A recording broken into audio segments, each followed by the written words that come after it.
Assalamualaikum warahmatullahi wabarakatuh.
Innal hamdalillah nahmaduhu wa nasta'inuhu wa nastaghfiruh wa na'udzu billahi min shururi anfusina wa min sayyiati a'malina may yahdihillahu fala mudilla lahu wa may yudlil fala hadiya lahu wa asyhadu an la ilaha illallah wahdahu la syarika lahu wa asyhadu anna Muhammadan 'abduhu wa rasuluh.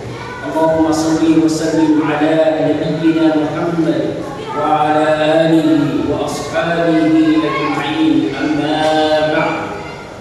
Ya ayyuhalladzina amanu taqullaha haqqa tuqatih wa la tamutunna illa wa antum muslimun. Ya ayyuhan nasu taqu rabbakum alladzi khalaqakum min nafsin wahidah wa khalaqa minha zawjaha wa batha minhuma rijalan katsiran wa nisaa. تساءلون به والأرحام إن الله كان عليكم رقيبا. يا أيها الذين آمنوا اتقوا الله وقولوا قولا سديدا يصلح لكم أعمالكم ويغفر لكم ذنوبكم ومن يطع الله ورسوله فقد فاز فوزا عظيما. فإن أصدق الحديث كتاب الله وخير الهدي هدي محمد صلى الله عليه وسلم وشر الأمور محدثاتها وكل محدثة بدعة وكل بدعة ضلالة وكل ضلالة في النار. معاشر المسلمين حفظكم الله جميعا. Allah Subhanahu wa taala di dalam kitabnya yang mulia Al-Qur'anul Karim menyebutkan banyak kisah-kisah dari orang-orang yang terdahulu sebelum Rasulullah SAW dan umat beliau. Kisah itu baik berupa kisah dari orang-orang yang saleh dari kalangan para nabi dan para rasul dan wali-walinya. Juga Allah menyebutkan tentang kisah-kisah dari orang-orang yang zalim, dari orang-orang yang durhaka. Dan tidak Allah Subhanahu wa taala menyebutkan kisah-kisah mereka di dalam Al-Qur'an melainkan ada supaya manusia bisa mengambil ibrah, pelajaran dari kisah-kisah mereka. Makanya ketika Allah Subhanahu wa taala selesai mengisahkan kisah Nabi Yusuf di surah Yusuf, Di ujung ayat, ujung surah Yusuf itu Allah katakan laqad kana fi qasasihim ibratun li ulil albab. Sungguh dalam kisah-kisah mereka itu terdapat pelajaran bagi orang-orang yang mempergunakan akal. Jemaah umat Islam. Salah satu kisah yang Allah Subhanahu wa taala sebutkan dalam Al-Qur'an adalah kisah Nun atau yang kita kenal dengan kisah Nabi Yunus. Dan Allah Subhanahu wa taala menyebutkannya di dalam beberapa surah. Allah menyebutkannya di surah Yunus, di surah As-Saffat, di surah Al-Qalam, dan di surah Al-Anbiya. Di surah Al-Anbiya Allah mengatakan dalam ayatnya, di ayat yang ke-87, 88. Wa tanzuri dhahaba ghaliban fadhanna an lan naqdir alayhi fanada fi dhulumati an la ilaha illa anta subhanaka inni kuntu minadh dhalimin fastajabna lahu wa najaynahu minal gham wa kadzalika nunjil mu'minin. Dan ingatlah kisah Yunus, kisah Nun, ketika dia pergi meninggalkan kaumnya dalam keadaan marah, dan dia menyangka bahwa kami tidak akan memberikannya. Maka di dalam ke-8 dia menyeru, tidak ada ilah yang berhak disembah selain Engkau, sesungguhnya aku ini termasuk orang-orang yang menganiaya diriku sendiri. Maka kami perkenankan permohonan dan kami lepaskan dia dari kesulitan-kesulitan, dan demikianlah kami menolong orang-orang. Jamaah umat, banyak faedah atau pelajaran yang bisa kita ambil dari kisah Nabi Yunus di surah Al-Anbiya di ayat yang 87 dan 88. Tapi lewat khutbah Jumat kita di siang hari ini, kita ingin mengambil faedah pertama. Ini tentu agar supaya kita bisa mengambil pelajaran dari kisah. Yang pertama adalah bahwa semua kisah-kisah yang Allah Subhanahu wa taala sebutkan di dalam Al-Qur'an adalah merupakan kisah-kisah yang menjadi perkara yang gaib bagi Rasulullah SAW dan umat-umat beliau dan umat beliau, orang-orang yang datang setelah para nabi dan para rasul itu adalah merupakan perkara yang gaib. Kisah Nabi Yunus adalah merupakan perkara yang gaib bagi Rasulullah dan bagi umat. Dan tidak ada yang mengetahui perkara yang gaib kecuali hanya Allah Subhanahu wa taala. Inna Allaha ya'lamu ghaibas samawati wal ardi wallahu basirun bima ta'malun. Dialah Allah, sesungguhnya dialah Allah yang mengetahui yang gaib yang di langit dan di bumi, dan Dia mengetahui apa yang kamu kerjakan, dan Dia akan mengabarkan kepadamu tentang apa yang kamu lakukan. Alimul ghaibi wasyahadatil azizul hakim. Dialah Allah yang mengetahui perkara yang gaib dan perkara yang nyata. Dia yang maha perkasa lagi maha biasa. Dan banyak lagi ayat-ayat yang senada dengan itu, jemaah umat rahimahullah, yang menunjukkan bahwa tidak ada yang mengetahui perkara yang gaib yang dalam dunia ini kecuali hanya Allah Subhanahu wa taala saja. Rasulullah SAW, demikian juga para nabi dan para rasul tidak mengetahui perkara yang gaib itu kecuali apa yang telah Allah Subhanahu wa taala wahyukan kepada beliau. Alimul ghaib wa la yuzhiru ala ghaibi ahada illa man irtada min rasul. Dalam surah Al-Jin itu Allah katakan, dialah Allah yang mengetahui perkara yang gaib, dan Allah tidak kabarkan, Allah tidak beritakan perkara yang gaib itu kepada siapapun kecuali kepada para rasulnya yang Dia. Nanti setelah Allah wahyukan kepada Rasulullah SAW, barulah beliau mengetahui tentang perkara-perkara yang gaib.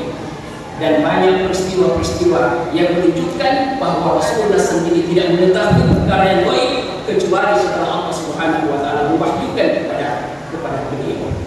Salah satu di antaranya adalah kisah tentang Ashabul Kahfi, dan kisah tentang Dzulkarnain, yang mana orang-orang kafir datang bertanya kepada beliau, tapi beliau tidak bisa memberikan jawabannya karena memang beliau tidak mengetahui. Nanti setelah Jibril datang membawa surah Al-Kahfi, lalu barulah Rasulullah SAW menjelaskan kepada mereka orang-orang kafir Quraisy tentang apa yang mereka tanyakan dari Ashabul Kahfi dan Dzulkarnain, Raja Dzulkarnain. Jemaah itu, maka bagi seorang muslim harus meyakini dengan seperti ini. Siapapun yang mengaku atau menyatakan mengetahui perkara yang gaib yang tidak diketahui manusia, maka ketahuilah dan yakinilah bahwa dia telah berkata dengan perkataan yang dusta. Dia telah menyatakan kedustaan. Dan orang-orang ini dalam agama kita yang dikenal dengan arafat atau kahin, yaitu dukun dan para ulama. Dan Rasulullah SAW mengingatkan kepada kita tentang mereka, ma'ata arafat fas'alulahu an syai'in fala yuqbalu salata arba'in. Barang siapa yang mendatangi para dukun dan para tukang ramal, lalu dia menanyakan sesuatu, maka Allah tidak akan menerima darinya sholatnya selama 40 hari. Beberapa orang sahabat pernah duduk, mereka membicarakan tentang dukun dan para ramal dan para pengamal ini. Lalu Rasulullah datang mendatangi mereka dan mengatakan mereka itu para arafah dan kahin tidak mengetahui apa-apa, sama seperti kalian. Maka para sahabat mengatakan, ya Rasul, tapi sebagian dari apa yang mereka sampaikan kepada kita terkadang benar. Maka Rasulullah mengatakan, itu adalah perkataan yang benar di antara yang para malaikat di langit yang dicuri dengar oleh syaitan lalu disampaikan kepada para pengikutnya dari kalangan dukun dan tukang ramal, lalu dia campuri dengan 100 bohong. Ini yang pertama, jamaah Jumat rahimahullah, bahwa tidak ada yang mengetahui perkara yang gaib kecuali Allah Subhanahu wa taala. Yang kedua, bahwa dari peristiwa dan kisah Nabi Yunus ini Allah Subhanahu wa taala menjelaskan kepada hamba-hambanya bahwa dia adalah zat yang al-alim, yang maha melihat. Dia adalah zat yang as-sami, maha mendengar. Dia adalah al-basir, yang maha melihat. Tidak ada satupun dari keadaan seorang hamba yang tersembunyi bagi Allah Subhanahu wa taala. Inna rabbaka labil mirsad, sesungguhnya Rabbmu maha mengawasi. Alam anna Allah ya'lamu ma fis samawati wa ma fil ardh. Ma yakunu min najwa thalathatin illa huwa rabi'uhum wa la khamsatin illa huwa sadisuhum wa la adna min dhalika wa la akthara illa huwa ma'ahum aina ma kanu thumma yunabbi'uhum bima 'amilu yawmal qiyamah. Inna Allaha bi kulli syai'in alim. Tidakkah mereka tahu bahwa Allah mengetahui apa yang ada di langit dan yang di bumi? Tidak satu pembicaraan 3 orang melainkan dialah Allah yang menjadi keempat. Tidak satu pembicaraan rahasia dari 5 orang melainkan dialah Allah yang menjadi keenam. Tidak lebih sedikit dari itu, tidak lebih banyak dari itu, melainkan Allah bersama dengan mereka untuk Allah kabarkan kepada mereka tentang apa yang telah mereka kerjakan. Dan banyak lagi jemaah-jemaah rahimahullah ayat-ayat yang senada dengan ini yang menunjukkan bahwa Allah Subhanahu wa taala adalah al-alim, as-sami, al-basir.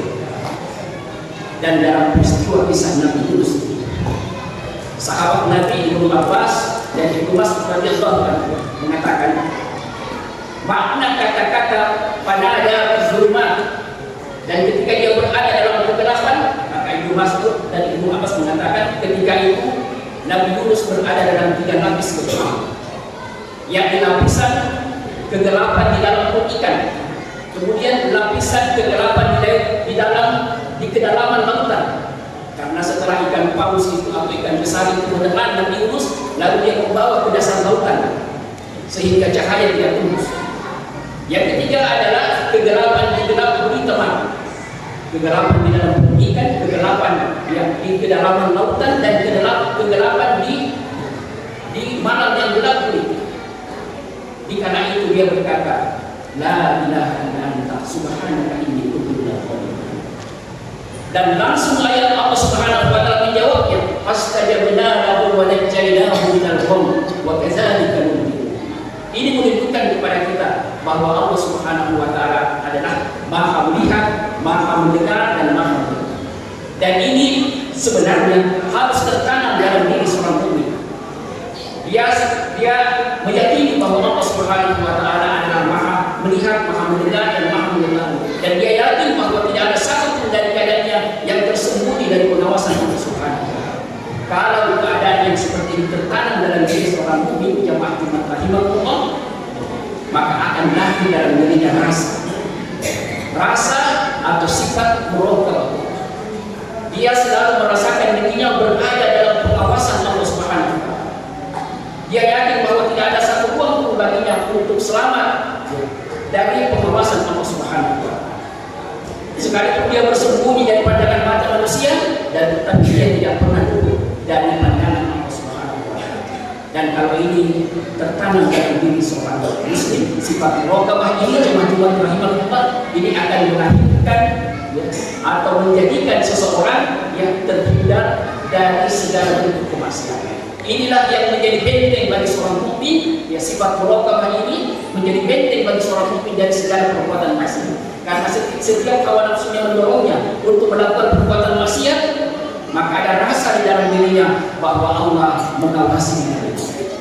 Allah tidak pernah luput mengawasi hamba-hambanya. Maka dengan itu dia terhindar dari perbuatan maksiat. Dan ketika seorang hamba mampu menjadikan sifat muraqabah di dalam dirinya pada setiap ibadah dan amalannya, ketika dia sholat, dia melahirkan, dia rasakan akan pengawasan Allah. Ketika dia membaca Al-Quran, ketika dia berpuasa, ketika dia bersedekah, ketika dia berzikir, hadir dalam dirinya rasa bahwa Allah Subhanahu wa taala melihatnya. Maka ibadahnya dan amalannya itu menjadi amalan yang paling tertinggi derajatnya di sisi Allah Subhanahu wa taala. Sebagaimana sabda Nabi SAW ketika malaikat Jibril datang kepada beliau bertanya tentang beberapa perkara.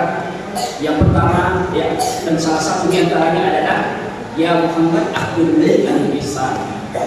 Beritahukan aku apa itu ihsan. Maka Rasulullah katakan, anta'budallaha ka'annaka tarahu, fa in lam takun tarahu fa innahu yarak. Hendaklah engkau beribadah kepada Allah seakan-akan engkau melihat Allah, dan engkau tidak akan mampu melihat Allah. Tapi yakinlah bahwa Allah melihat apa yang kamu kerjakan. Barakallahu li wa lakum fil Qur'anil azim. Wa nafa'ani wa iyyakum bima fihi min al-ayati wa dzikril hakim. Aqulu qawli hadza wa astaghfiruhu innahu huwal ghafurur rahim.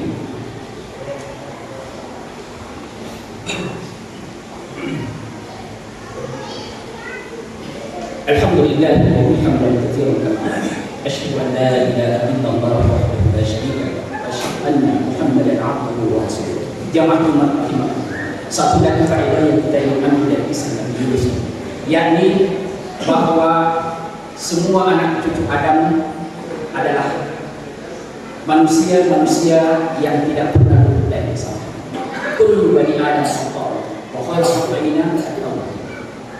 Setiap anak cucu Adam pasti bersalah, dan sebaik-baik orang yang bersalah adalah orang yang bersegera kembali bertobat kepada Allah Subhanahu wa taala. Jangankan kita ini jamaah Jumat rahimahullah, sebagai hamba-hamba yang biasa, para nabi dan para rasul pun mereka tidak luput dari kesalahan. Mereka tidak luput dari kekeliruan, ketergelinciran sebagaimana yang dialami oleh Nabi Yunus alaihissalam. Dan hamba yang paling mulia, rasul yang paling utama adalah Rasulullah SAW. Beliau pun tidak luput dari kesalahan-kesalahan, sehingga Allah Subhanahu wa taala menurunkan ayatnya untuk menegur beliau atas beberapa kesalahan yang beliau. Allah menurunkan surah Al-Baqarah atas kesalahan beliau berbuka masa. Allah menurunkan surah Tahrim, ya ayuhan nabi lima tuharrimu ma ahallallahu lak tabtaghi mardata azwajik wallahu. Allah menegur Rasulnya karena mengharamkan untuk diri beliau tentang sesuatu yang menghalalkan. Allah menegur nabinya atas tawaran perang Badar. Allah menegur nabinya atas perintahnya untuk menahan istri dari anak angkat beliau. Allah menegur nabinya 2 kali di surah Al-Kahf, pada ayat tabaqi nafsaka ala atharihim in lam yu'minu bihadzal hadits. Ini adalah ayat-ayat yang menegaskan bagaimana Rasulullah SAW jatuh pada kesalahan-kesalahan.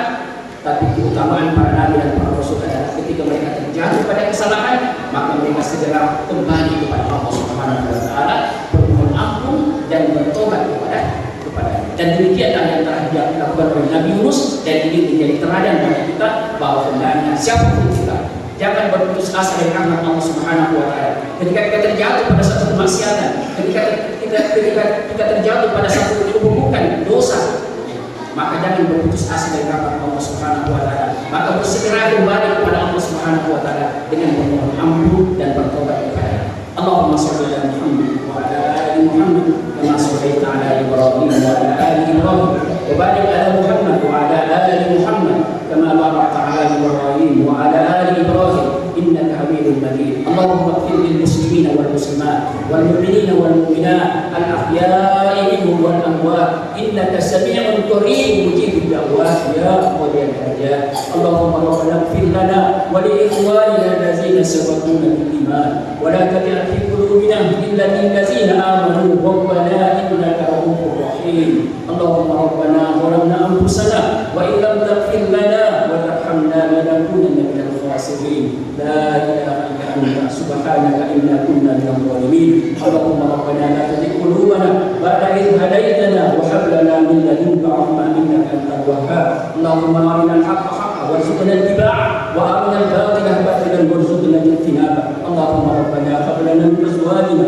wa dhurriyyatina qurrata a'yun waj'alna lil muttaqina imama. Allahumma ansur ikhwanana al-mustad'afina fi Filistin. Allahumma ansur ikhwanana al-mujahidin fi Gaza. Allahumma dammir al-yahuda wal kafarata wal musyrikin. Allahumma shaddid sam'ahum wa farriq kalimatahum. Allahumma anzil ba'saka alladhi la yuraddu 'anil qawmil mujrimin. Allahumma rabbana atina fid dunya hasanah wa fil akhirati hasanah wa qina adzabannar. Wa sallallahu ala nabiyyina Muhammad wa ala alihi wa ashabihi ajma'in. Wa qul da'wana alhamdulillahi rabbil alamin.